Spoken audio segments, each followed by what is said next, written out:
Well, it looks like it's another day and another time for Nintendo being a scummy company. I mean, I know we're not surprised, but you know, I mean, like, it's Nintendo. But this one is a bit strange to me. So, just to give you a really quick rundown, essentially, back in January, I believe, or roughly in January, there was this little game that dropped called Palworld. Okay, this game was all the rage when it came out. Okay, sorry, I'm just laughing a bit because when I think about this game, some of the controversy was some of, I repeat, the dumbest. Okay, some stuff people were like literally like adding like Nintendo to go look into. It's like, hey, this company is catching monsters. It's kind of like your game. Could you look into this? And Nintendo's like, we're looking into Palworld. Mind you, Palworld was announced like a few years ago before it was released. So trust me, if Nintendo wanted a lawsuit at the time, they would have went for it. Trust me. But anyways, there was stuff about like Palworld uses AI and stolen assets, and a lot of it was actually like misinformation. So a lot of people, at least it would seem that they wanted the game to fail. However, if we zoom fast forward to today, where we look at the modern, but present day Palworld, we go to the Steam charts, and it says here that at the time of recording, it was about 21,834 players playing about an hour ago. This says at a 24-hour peak, it was 27,000, and at the all-time peak, there was 2 million people playing Palworld. So what does that tell you? That a lot of people like this game, me included. It's about $40, so like it wasn't like you were pulling teeth to get this game. So, and guess what? You got what you paid for. You're given this big sandbox to play in. You can build multiple bases, and guess what? You go to town. And guess what? A lot of people seem to enjoy that stuff. And also, there's stuff where like people aren't very happy with like Pokemon games, but that's not what this video is about. But just to give you a background on why people are not, or these people are, not the happiest with Palworld, or why Nintendo at least is not happiest with Palworld, and why it was a big game, one of the biggest games of this year. I mean, so yeah, that's where we are today. Now, of course, Nintendo being Nintendo, decided to drop a little bit of a lawsuit. Now, we'll talk about the lawsuit in a little bit, but I feel like I have to tell you guys how like scummy Nintendo is, because it's well known, but let's just all be up to speed on how bad this company gets. So one of the biggest points of contention with a lot of people and Nintendo is the idea of game preservation. And so a lot of Nintendo games, a lot of classics, aren't really preserved very well. So what a lot of people have done is to take it upon themselves to be able to like have the game for people to have. So there's been sites like Yuzu and Vim's Lair, which basically they give you the game to download it yourself, and you can literally play it on your PC. However, not that long ago, Vim's Lair literally had to remove a bunch of games because Nintendo was coming for them. And so a lot of games are basically lost to time, at least to my knowledge. And then with the user situation, they were, well, actually, what ended up happening is that someone was illegally uploading one of the latest games, Tears of the Kingdom, onto the Yuzu emulator. So Nintendo went after them for that. And so that was an example of illegal game being sold, because the game wasn't even out yet. But regardless, whether you think it's morally okay is a different story. So the whole point of like emulation is just that because people can't really buy these devices, especially some of these like the GameCube, the PlayStation 2, the Sega Genesis, like all these devices and all these consoles are not being sold anymore, okay? Because that's the natural life cycle of stuff. Eventually, guess what? The PS5 won't be sold anymore, maybe in like 20 years.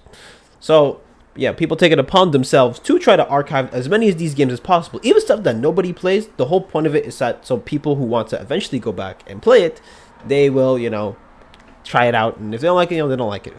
And so, let me tell you, the only legal way to go play a Nintendo game, let's take a really big one, like, say, Smash Melee, okay? The GameCubes aren't sold anymore, alright? And Smash Melee came out in 2001, alright? And by the way, this game is one of the most like beloved fighting games ever. So, in order to legally play it, I have to go on eBay, buy a GameCube for what, $169, so $170. Well, it's Canadian, so $170 Canadian. And then, if I want the game, I have to go and buy the game for $60. This game came out in 2001. Why am I paying $60 for a game that is so old? That is that is how Nintendo wants you to play their games. And so, because of that, people are like, this is ridiculous. So that's why emulation comes into play, because people can't be giving resellers all this money to legally play a game that is not being sold anymore. Do you understand, like, the frustration people have with Nintendo? So that's essentially why people have their gripes with the company. Now, they may have some quality products, but at the same time, they have some very bad quality decisions in terms of that. So, anyways, I just wanted to point that out so we have a bigger picture of what we're working with. Okay, so now we're going to read the filing lawsuit together that Nintendo had put against Pocket Pair. So, filing lawsuit for infringement of patent rights against Pocket Pair Inc., Nintendo Co., together with the Pokemon Company, filed a patent infringement lawsuit in the Tokyo District Court against Pocket Pair Incorporated. This lawsuit seeks an injunction against infringement and compensation for damages on the grounds that Palworld, a game developed and released by the defendant, infringes multiple patent rights. Nintendo will continue to take necessary action against any infringement of its intellectual property rights, including the Nintendo brand itself, to protect the intellectual properties it has worked hard to establish over the years. Now, to understand this, we don't know exactly what the patent rights they infringed on. So a lot of speculation has been around the idea of like catching monsters in like a ball. So because in Palworld, one of the mechanics is you have to go catch a monster in a ball and, you know, toss it at people or toss it at monsters.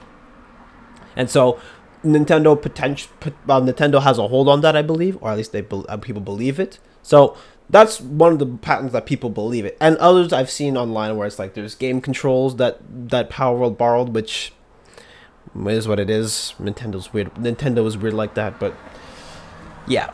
So at the moment, it's all speculation, at least as far as to my own knowledge. If anyone has an update or has any court files, just leave a comment below and I'll take a look. And so I want to take a look at what Pocket Pair had to say about this whole case. And they said, yesterday a lawsuit was filed against our company for patent infringement. We have received notice of this lawsuit and will begin the appropriate legal proceedings and investigations into the claims of patent infringement. At this moment, we are unaware of the specific patents we are accused of infringing upon, and we have not been notified of such details.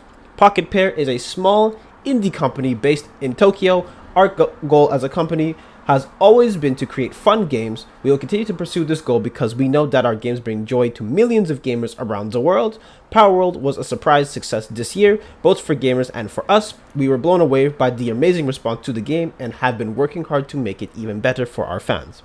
We will continue improving Palworld and strive to create a game that our fans can be proud of. It is truly unfortunate that we will be forced to allocate significant time to matters unrelated to game development due to this lawsuit. However, we will do our utmost for our fans and to ensure that indie game developers are not hindered or discouraged by pursuing their creative ideas.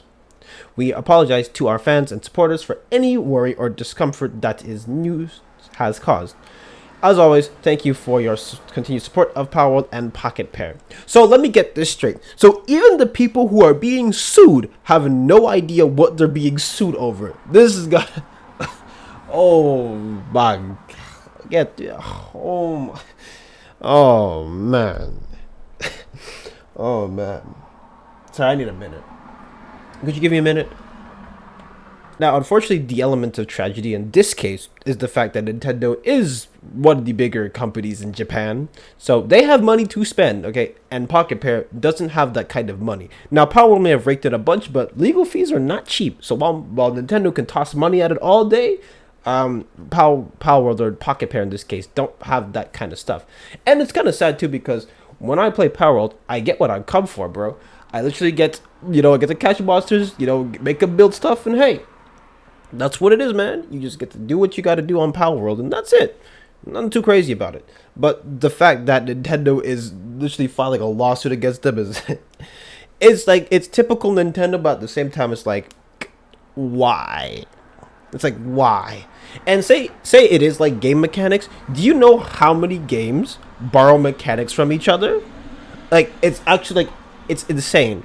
And by the way, there's only so many buttons on control that can make you go left, right, up, down, jump, attack. Like, that's all fundamental aspects of a game. So the fact that, Nintendo's probably butthurt that they're like, oh no, they took our deity of tossing balls and catching monsters. You know how old monster catching is? Oh man. I ain't that old, but like, listen, it's been around for a while. I mean, you even have other stuff like Digimon, where you get to have digital monsters fighting with you. And what was it? I mean, not Dragon Quest, but my God, games escaping my mind. But point is, there's other examples of that stuff. So when is the what Nintendo was on is beyond me. I can't explain it to you. I really can't. But as I've showed you already, they have a history of doing this. And you know, something that I always will advocate for is like, I always want indie developers to be able to step up to the plate and show them what they got. Because sometimes, you know, these big companies, they get lazy. I mean, look at Pokemon Scarlet and Violet. Okay, that game was a buggy mess. I mean, there was so many bugs on it, like it was crazy. So of course, even with the amount of bugs, Pokemon always sells. It doesn't matter what it is. You can make a Pokemon garbage pin game or whatever, and people will still buy it because Pokemon is huge. Okay, everybody knows what a Pikachu is. Okay, I don't have to tell you what a Pikachu is. Everybody knows.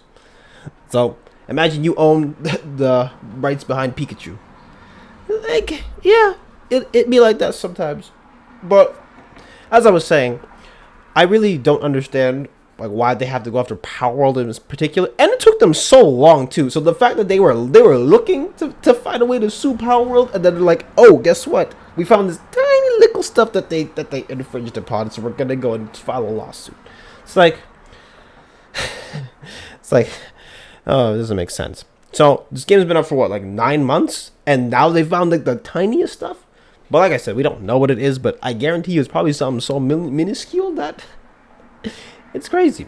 But anyways, when it comes to making video games or even programming in general, everybody borrows from everybody. Okay, it's like a fact of life. Everybody borrows from everybody.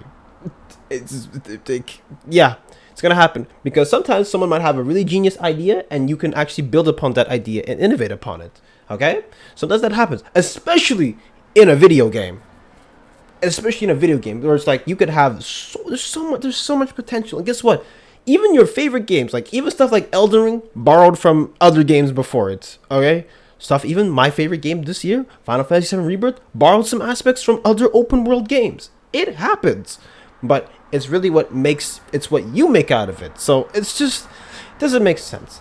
But anyways, Nintendo has to be one of the scummiest companies ever.